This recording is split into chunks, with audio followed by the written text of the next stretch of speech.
कर लेते हैं कच्चे तेल की, जहां पर हमने प्राइसेस वापस स्लिप होते हुए देखे। 4 वीक्स के लोस पर क्रूड के प्राइसेस कारोबार कर रहे हैं। चाइना में डिमांड कंसर्न, साथ ही साथ यूएस में जो ऑयल प्रोडक्शन है वो भी रिकॉर्ड हाइस पर, तमाम फैक्टर्स जो कि प्रेशर डाल रहे हैं। 10% नीचे प्राइसेस आ चुके हैं सिर्फ मई में। $73 के आसपास ब्रेंट का भाव। रविंद्र, क्या व्यू आपका कच्चे तेल पर इन लेवल से? वेल दीपाली, मेरे हिसाब से ये रेंज बाउंड ही रहेगा, क्योंकि पिछले वीक में भी हमने कहा था कि 75-80 तक WTI might take a resistance. It came close to $75 और वहां से हमने एक रिवर्सल देखा। हालांकि इतना डाउनसाइड एक्सपेक्टेड नहीं था। एक्सपेक्टेड था कि 70-71 डॉलर पे एक बार सपोर्ट लेना चाहिए, but it has slipped below $68। और अभी I think the major support जो इसमें है वो $64 का है। $64 के नीचे जाएगा तो ही इसमें और डाउनसाइड दिख सकता है। Otherwise I think it should once again move close to $71-72।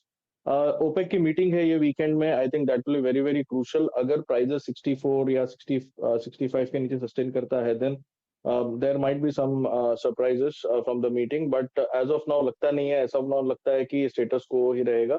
तो मेरे हिसाब से ज्यादा डाउनसाइड नहीं लग रहा है। एडीपी जो एपीआई के जो इन्वेंट्री आए थे वो थोड़े से बिल्ड दिखाया जरूर था पिछले वीक के कंपेयर अगर करें तो।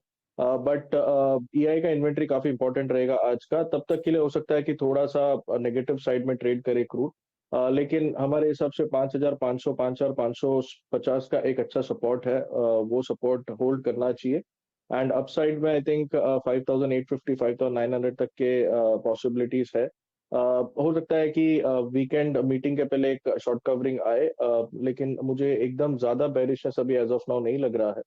तो आई think it should trade between 67-66 on the lower side and upside $71-72। और एमसीएक्स में जैसे मैंने बताया 5,900 का कैप होना चाहिए एंड Okay. 5,550 5,500 का एक सपोर्ट रहना ऑल चाहिए। राइट, तो नंबर्स ऑफ कोर्स हमने यहाँ पर देखे हैं। आपको बता दें कि मई के महीने में यहाँ पर कच्चे तेल में 10% की गिरावट आई है, लेकिन जून की शुरुआत थोड़ी सी बेहतर हुई है माफ कीजिए, और बाइंग लेवल्स यहाँ पर आते हुए।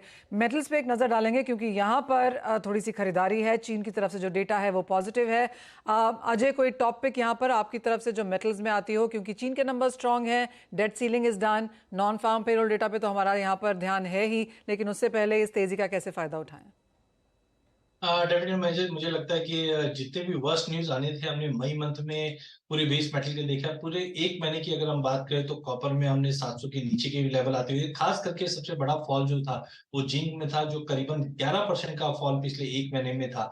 बाकी कमोडिटी में भी sideway to negative movement, but जिस दिन से अब चाइना से जो नंबर्स आ रहे हैं वो थोड़े बहुत सपोर्टिव। और पहले से भी हमने देखा चाइना सेंट्रल बैंक कोशिश कर रही है इकोनॉमी को अपडेट करने की। तो आई थिंक थोड़ा सपोर्ट हमें जून मंथ में मिलेगा। टेक्निकली भी ओवरसोल्ड है, तो सबसे पहला पिक रहेगा हमारा कॉपर। कॉपर में हमें लगता है कि करंट लेवल से भी अगर लिया जाए 696 के स्टॉप लॉस से, तो मुझे लगता है जून मंथ में हमें 730 तक का एक बाउंस मिल सकता है कॉपर में।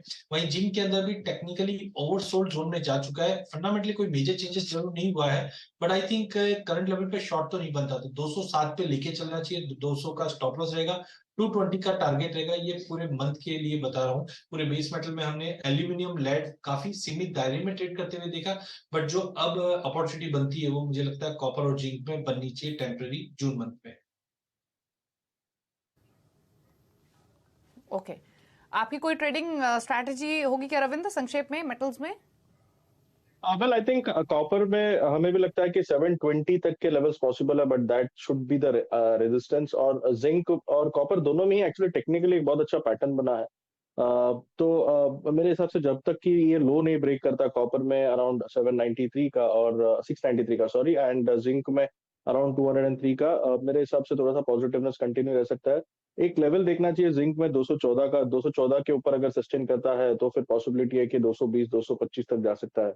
तो मेरे हिसाब से जिंक में 213-14 would be the initial level which would be the target. और कॉपर की बात करें तो कॉपर में 720 तक लग रहा है, वहां पे एक रेजिस्टेंस है। हो सकता है कि वहां से फिर से एक बार सेलिंग है।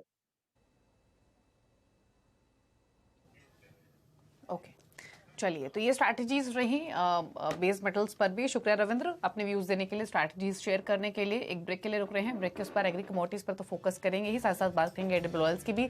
सुधाकर देसाई हमारे साथ मौजूद है, इमामी एग्रोटेक से। अजय केडे भी बने हुए हैं। जल्द वापस आते हैं एक छोटे से ब्रेक के बाद।